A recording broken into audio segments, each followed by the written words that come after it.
Hi friends, welcome to Mudra Careers. So there is one more notification for LIC assistant administrative officer के post के लिए notification आया है. Total 590 vacancies are there.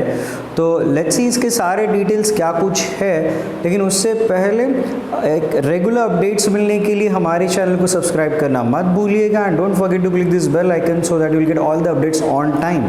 So let's come to the point for all the details of the LIC. तो ये जो notification आया assistant administrative officer का है.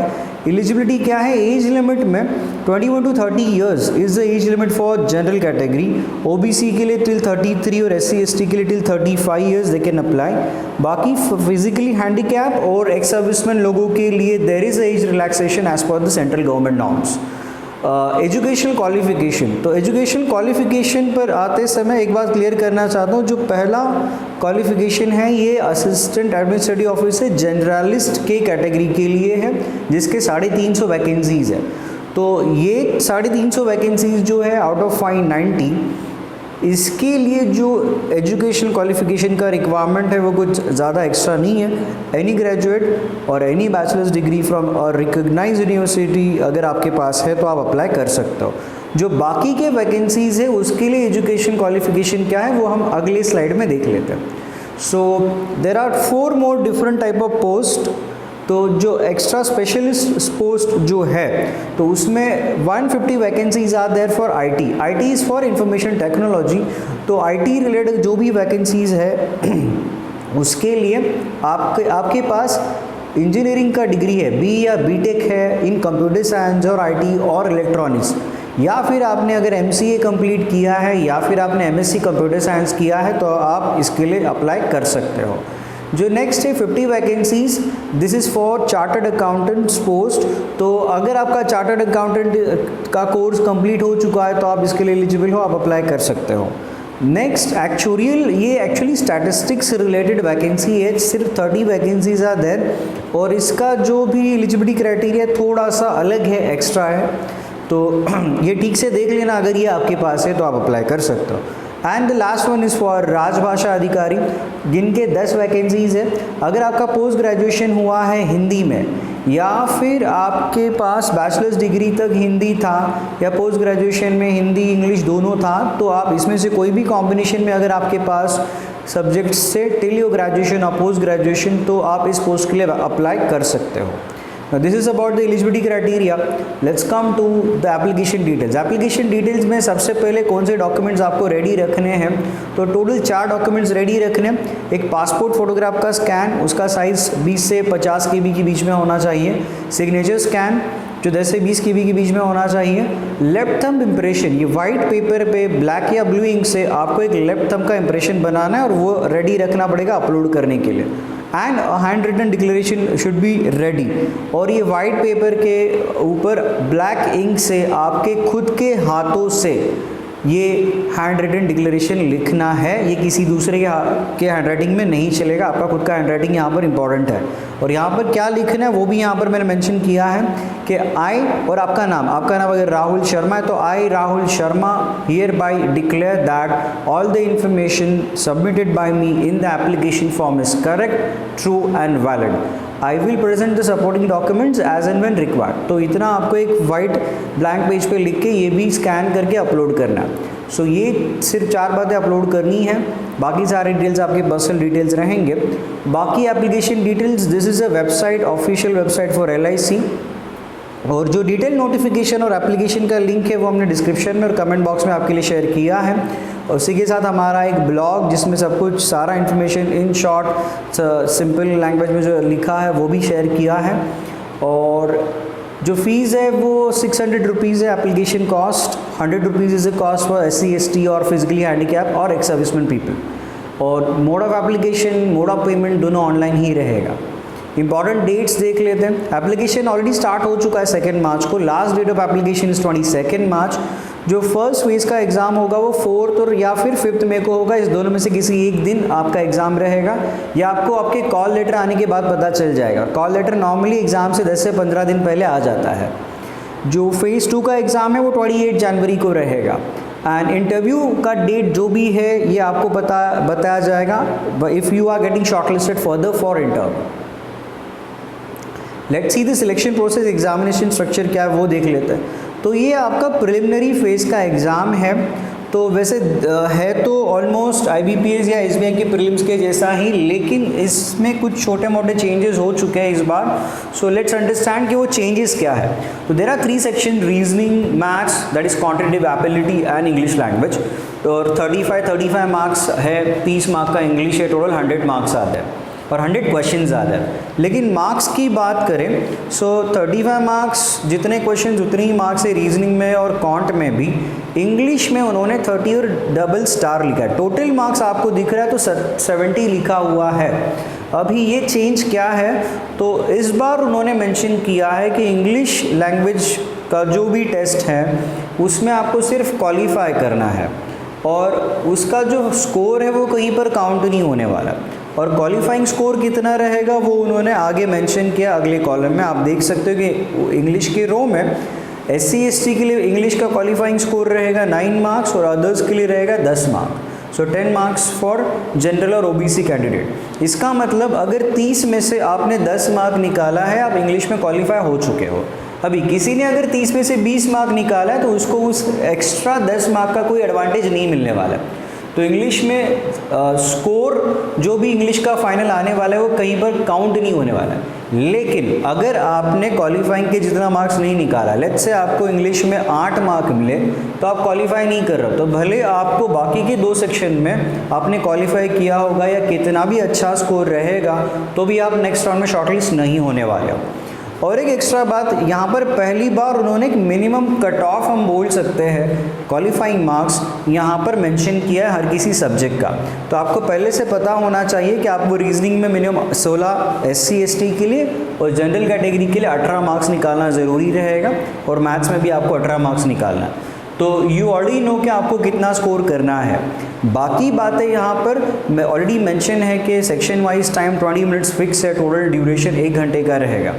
नाउ सिर्फ क्वालिफाई किया मतलब आप नेक्स्ट राउंड में शॉर्टलिस्ट हुए ऐसा नहीं होता। दैट मीन्स मैथ्स और रीजनिंग में सिर्फ 18 मार्क्स निकाला, that doesn't mean you are shortlisted. आपका फाइनल स्कोर जो भी रहेगा टोटल 70 मार्क्स में से जितना भी आएगा उसका एक मेरिट लिस्ट बनेगा और उस मेरिट लिस्ट में से जो टॉप के 12,000 लोग रहेंगे अप्रोक्सीमेटली उतने लोगों को शॉर्टलिस्ट किया जाएगा नेक्स्ट राउंड के लिए। इस क्लियरली मेंशन टोटल 20 टाइम्स लोगों को सिलेक्ट करेंगे नेक्स्ट राउंड के लिए। तो अगर वैकेंसीज 590 जो अप्रोक्सीमेटली मैं 600 पकड़ रहा हूँ, 600 वैकेंसीज अगर हम कंसिडर करें तो मेंस के लिए 12,000 लोग शॉर्टलिस्ट होंगे। This is about your preliminary exam round. Let's come to the next mains exam. अभी मेंस एग्जाम जो है वो उसमें चेंजेस रहेंगे, वो सबके लिए अलग रहेगा। Preliminary exam first phase is same for all the post and all the candidates. Mains exam generalist का जो मेंस एग्जाम है तो उसमें रीजनिंग के साथ यहाँ पर चेंजेस क्या है वो देख लेते हैं। रीजनिंग एबिलिटी के साथ आपके पास जनरल अवेयरनेस, जनरल नॉलेज का सेक्शन एक ऐड हुआ है। क्वांटिटेटिव एप्टीट्यूड की जगह पे डेटा एनालिसिस और डेटा इंटरप्रिटेशन है और एक एक्स्ट्रा सेक्शन है insurance and financial market awareness का। तो यहाँ पर इंग्लिश का सेक्शन नहीं है और टोटल 120 क्वेश्चंस आर देयर और टोटल 300 मार्क्स है। सो दैट मीन्स आपका हर एक क्वेश्चन सेम मार्क का नहीं रहेगा, there can be question with 2 और 3 मार्क्स ऑल्सो। और सेक्शन वाइज टाइम फिक्स है, total duration is 2 hours. So 2 घंटे हैं और आपके पास 120 मिनट 120 क्वेश्चंस है। So this is for your generalist. So there is no English, but instead of English you have insurance and financial market awareness. General awareness वैसे भी होता है सारे एग्जाम्स में मेंस राउंड में। नेक्स्ट, ये जो मेंस एग्जामिनेशन का स्ट्रक्चर है वो स्पेशलिस्ट कैटेगरी के लिए है, जो IT, चार्टर्ड अकाउंटेंट या राजभाषा के पोस्ट थे उनके लिए। अभी यहाँ पर compare to the earlier mains exam, generalist के मेंस एग्जाम में और इसके मेंस एग्जाम में फ़र्क क्या है, तो 3 नंबर पे आप देख सकते हो प्रोफेशनल नॉलेज लिखा हुआ है। तो जनरलिस्ट का जो एग्ज़ाम था उसमें लिखा था डेटा इंटरप्रिटेशन एंड एनालिसिस। तो यहाँ पर डेटा इंटरप्रिटेशन नहीं रहेगा, प्रोफेशनल नॉलेज रहेगा जो 30 मार्क का। और ये प्रोफेशनल नॉलेज का सब्जेक्ट, ये सेक्शन हर किसी के लिए अलग अलग रहेगा। फॉर एग्जांपल IT कैंडिडेट्स के लिए इंफॉर्मेशन टेक्नोलॉजी रिलेटेड यहाँ पर क्वेश्चंस रहेंगे। जो चार्टर्ड अकाउंटेंट कैंडिडेट्स हैं उनके लिए यहाँ पर चार्टर्ड अकाउंटेंट से रिलेटेड या अकाउंटेंसी से रिलेटेड यहाँ पर क्वेश्चंस रहेंगे, एंड सो ऑन फॉर राजभाषा अधिकारी also. So this is a change. बाकी टोटल क्वेश्चंस, टोटल मार्क्स उतने ही है, ड्यूरेशन भी उतना ही है।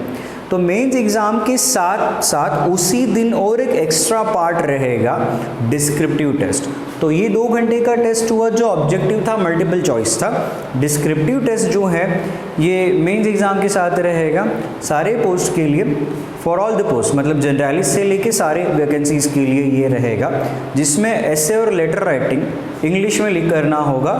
2 क्वेश्चंस रहेंगे, total 25 marks for 30 minutes. Just note a change, एक चेंज यहाँ पर ये रहेगा। ओके, यहाँ पर उन्होंने वापस ये लिखा है कि जो भी डिस्क्रिप्टिव टेस्ट का जो स्कोर है वो भी सिर्फ क्वालिफाइंग नेचर का ये एग्ज़ाम है, तो इसका स्कोर कहीं पर काउंट नहीं होगा, लेकिन जो भी मिनिमम कट ऑफ वो सेट करेंगे उतने मिनिमम मार्क्स निकालने ज़रूरी है। अभी यहाँ पर उन्होंने डिस्क्रिप्टिव टेस्ट का जो क्वालिफाइंग मार्क्स कितना है वो मेंशन नहीं किया है, वो आपको बाद में ही पता चलेगा when the result comes. Okay, जो चेंज की मैं बात कर रहा था वो चेंज ये है, जो राजभाषा अधिकारी के लिए जो अप्लाई करने वाले हैं उनके लिए यहाँ पर इंग्लिश लैंग्वेज का डिस्क्रिप्टिव टेस्ट नहीं रहेगा। यहाँ पर लिखा हुआ है descriptive test on knowledge of language, तो हिंदी और इंग्लिश के नॉलेज के ऊपर डिस्क्रिप्टिव टेस्ट रहेगा। मोस्ट प्रोबेबली यहाँ पर ट्रांसलेशन का टेस्ट रहेगा, जहाँ पर आपका यहाँ 2 क्वेश्चंस यहाँ पर लिखे हुए हैं उन्होंने, तो शायद एक क्वेश्चन रहेगा जहाँ पर हिंदी टू इंग्लिश ट्रांसलेशन रहेगा, दूसरे क्वेश्चन में शायद इंग्लिश टू हिंदी ट्रांसलेशन रहेगा। Total 25 marks again and total 30 minutes are there, and just like the earlier descriptive test ये भी क्वालिफाइंग नेचर का रहेगा। इसका स्कोर काउंट नहीं होने वाला, लेकिन मिनिमम जो भी क्वालिफाइंग राउंड के लिए ज़रूरी है उतना स्कोर निकालना ज़रूरी रहेगा। Next, the final round is of interview. तो depending on the score that you have got in mains examination, तो मेंस एग्ज़ाम के स्कोर के हिसाब से जो भी एक फाइनल मेरिट लिस्ट बनेगा और अकॉर्डिंगली आप लास्ट राउंड इंटरव्यू के लिए शॉर्टलिस्ट होंगे। और इंटरव्यू के लिए कितने कैंडिडेट शॉर्टलिस्ट होंगे, तो जितने भी वैकेंसीज़ है उससे 3 गुना, मतलब 600 वैकेंसीज़ है तो लगभग 1800 लोगों को शॉर्टलिस्ट किया जाएगा फाइनल इंटरव्यू के लिए। और ये हर एक कैटेगरी के जो अलग अलग वैकेंसीज़ है उसके 3 गुना लोग रहेंगे। फॉर एग्जांपल, अगर राजभाषा अधिकारी के सिर्फ 10 वैकेंसीज़ हैं तो इंटरव्यू के लिए 30 लोग खाली शॉर्टलिस्ट होने वाला है। और यहाँ पर जो फाइनल मेरिट लिस्ट बनेगा वो आपका मेंस एग्जामिनेशन का स्कोर और इंटरव्यू का स्कोर कंबाइन करके एक फाइनल स्कोर जो बनेगा उसके हिसाब से एक मेरिट लिस्ट बनेगा, and you will come to know कि आप फाइनली शॉर्टलिस्ट हो चुके हो या नहीं हो चुके हो। ओके, यहाँ पर वेटेज मेंशन नहीं किया है, बट जितने भी अभी तक अलग अलग एग्ज़ाम्स मैंने देखे IBPS या इंश्योरेंस के, तो नॉर्मली ये बहुत बार लिखा होता है कि मेंस एग्जामिनेशन को वेटेज जो होता है वो 75 या 80% का होता है, और इंटरव्यू का वेटेज जो होता है वो लगभग 20% या 25% होता है। सो आपको ज़्यादा से ज़्यादा स्कोर निकालना पड़ेगा मेंस एग्ज़ाम में ही to be on the safer side. तो let's come to the salary, पैसा कितना मिलेगा। तो बेसिक पे 32,795, लेकिन डिपेंडिंग ऑन आपका पोस्टिंग कहाँ पर हो रहा है with all the different allowances and government benefits, आपका total salary class A city means metro cities like Mumbai और दिल्ली, यहाँ पर अगर आपका पोस्टिंग हो रहा है तो टोटल सैलरी आपका 56,000 पर मंथ तक जा सकता है। This is about salary. और भी कुछ कंडीशंस है वो भी सुन लो। प्रोबेशन पीरियड जो है ये 1 साल का प्रोबेशन पीरियड रहेगा, it might be extended till 2 years also, it's clearly written. तो ये हर जगह पे रहता है, 1 साल का प्रोबेशन रहेगा। गारंटी बॉन्ड ये पिछले 2 सालों से इनफैक्ट ये एक एक्स्ट्रा बात बहुत जगह पे मैं नोट कर रहा हूँ कि गारंटी बॉन्ड भी अभी बनवाया जा रहा है। बिकॉज होता है कि बहुत सारे कैंडिडेट्स छोड़ देते हैं जॉब आफ्टर 1 or 2 years में भी, तो यहाँ पर आपको एक बॉन्ड साइन करना पड़ेगा LIC के साथ कि 4 साल का ये बॉन्ड रहेगा, that you will be serving और you will be working with LIC for 4 years। लेकिन if you fail to serve और विद LIC फॉर 4 years तो ये आपको एज ए डैमेज, और जो भी उन्होंने कॉस्ट इनकर किया है आप ये पूरे सिलेक्शन प्रोसेस में और आपको ट्रेन करने में, तो वो कॉस्ट उन्होंने 2 लाख का कॉस्ट यहाँ पर रखा हुआ है। सो इन केस अगर आप ये पूरा सर्विस पीरियड सर्व नहीं कर पा रहे हो तो 2 लाख का जो बॉन्ड है अकॉर्डिंगली आपको 2 लाख पे करना पड़ेगा LIC को। आई विल से कि ये बात की बात है, पहले LIC ज्वाइन तो कर लो, बाद में सोच सकते हो। And in fact by the time आपके पास अगर उतना सेविंग हो चुका है तो you might afford to do it. But again ये 4 साल का बॉन्ड है तो 4 साल सर्व करना ज़रूरी रहेगा। Let's come to the important part syllabus. फिलहाल मैंने सिर्फ फेज़ 1 का सिलेबस मेंशन किया, फेज़ 2 के सिलेबस है उसकी जानकारी के लिए आप ऑफिशियल नोटिफिकेशन ठीक से पढ़ लेना।